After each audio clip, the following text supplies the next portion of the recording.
GPUs! Give me the GPUs! Give me the GPUs! So what in the world happens when the company that's literally building our AI future decides its next big product isn't some new algorithm, but a talk show?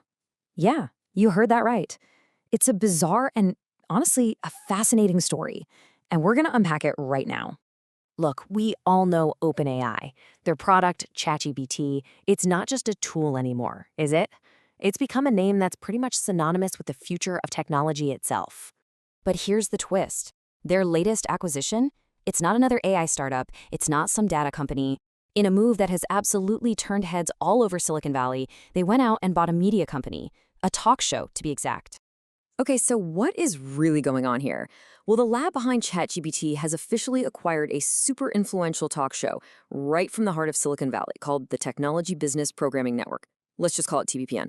Now, to get why this deal is so wild, you really have to understand what TBPN is. The best way to think about it is like SportsCenter, but for the tech world. Seriously, it's a 3-hour, daily, live show that became the place for the biggest names in tech. We're talking Mark Zuckerberg, Satya Nadella, even OpenAI's own Sam Altman, to just talk shop. So how does a totally bootstrapped talk show even get on the radar of a giant like OpenAI? Well, that story is incredible all on its own. Their rise was, and I don't say this lightly, absolutely meteoric. Just take a look at this timeline. It's staggering. I mean, in just 18 months, these founders went from a simple text message idea to a 9-figure acquisition by one of the most important companies on the planet. And get this, they did it all without taking a single dollar from investors. Yeah, their playbook just completely broke all the rules. They didn't build some fancy new tech. Their product was their network and their taste. They committed to this grueling, daily, 3-hour live format that was just too painful for anyone else to even try to copy. They even did fake ad reads early on, just to sound legit before they had any real sponsors. They made media the main event, not some side project. So how did this incredible bootstrapped journey end? Let's decode the acquisition itself because, the details here are really fascinating. The price tag is reportedly in the low hundreds of millions. That's a stunning exit for an 11-person company that was just an idea a year and a half ago.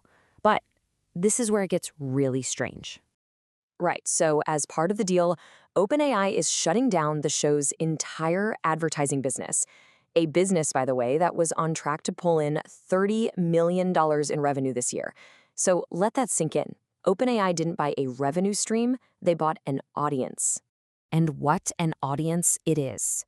They built that $30 million business with just 70,000 core viewers, which just proves it's not about how many people are watching. It is all about who is watching. Their audience is the 1% of Silicon Valley, the insiders, the investors, the founders. This table really lays out the shift perfectly. Before, their money came from advertisers. Now, it comes directly from OpenAI's salaries. They used to report to themselves. Now they report to OpenAI's Chief Global Affairs Officer. And yeah, while the contract promises editorial independence, the financial engine that guaranteed their real independence, well, that's gone. It's been replaced by a direct link to the very company they're supposed to be covering.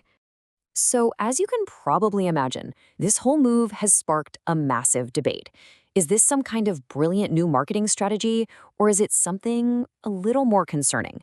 Let's unpack the two competing arguments. So, on one hand, you have supporters who see this as a strategic masterstroke. In a world where CEOs use podcasts as their new front page, OpenAI just went out and bought the most important stage. But on the other hand, critics are calling it a blatant propaganda operation, a way for OpenAI to own a friendly media outlet and control its image, especially with a potential IPO looming on the horizon. The argument for the deal, it's pretty simple. It's just smart marketing. As Jason Lemkin of SaaStr points out, it's a way to turn cash that's just sitting on a balance sheet into a massive constant marketing asset. I mean, when cutting through the noise is this hard, why not just buy the megaphone? But the critics, like Patrick Redford at Defector, they see it very, very differently. They argue the show was already kind of a cheerleader for big tech, and this deal just makes it official. It basically formalizes the transformation of a really influential show into an in-house marketing arm for one of the most powerful players in tech. So, if we put the specifics of this deal aside for a second, what does it signal about the future relationship between the tech giants who build our world and the media that's supposed to cover them. Well, OpenAI itself is defending the move as a necessity. In an internal memo, they basically argue that the standard communications playbook just doesn't apply to a technology this transformative. They're claiming they need a new kind of public conversation, and they even point to historical precedents, like when Microsoft co-founded MSNBC way back when. And that brings us to the fundamental question at the very heart of this deal, one that goes way beyond just OpenAI. As the lines blur between the creators of technology and the storytellers who explain it, we have to ask ourselves, what happens when the platforms that create our future also own the press?